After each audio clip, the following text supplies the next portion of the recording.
The truth is, every beautiful pot you've ever admired has a secret. Behind it stands a quiet collection of awkward bowls, collapsed cylinders, uneven mugs, cracked rims, and mishapen pots that no one will ever see. These are the ugly pots, and every potter, no matter how skilled they become, has made hundreds of them. When people watch an experienced potter throwing on the wheel, it can look almost effortless. The clay rises gracefully beneath their steady hands.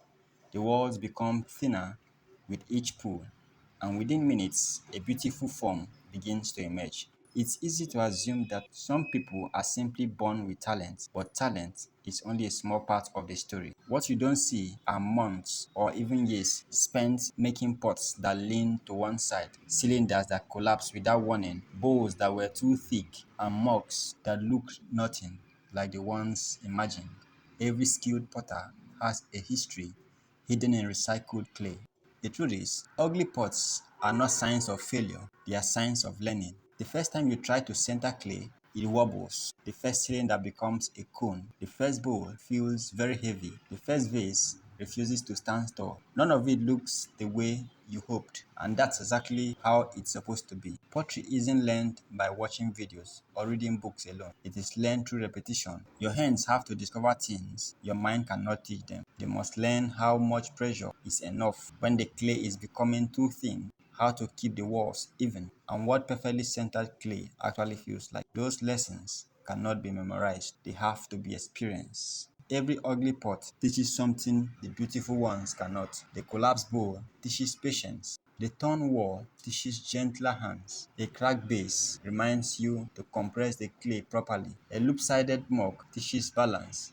Each mistake leaves behind knowledge, even if the pot itself never survives. Perhaps that's why experienced potters rarely become discouraged by failure. They understand something beginners often don't. A collapsed pot isn't the end of the process, it's simply part of it. They cut the clay from the wheel, wedge it again, and start over. The clay is recycled, but the lesson remains. And here is something many people find surprising. Professional potters still make ugly pots, even after years of experience.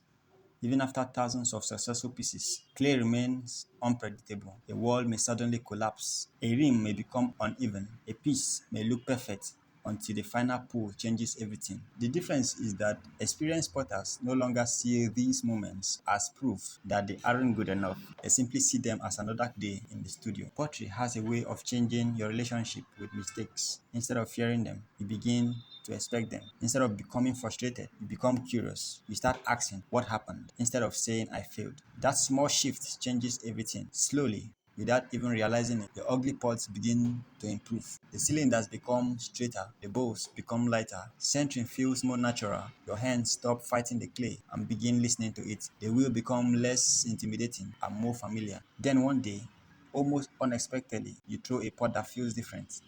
The proportions are right.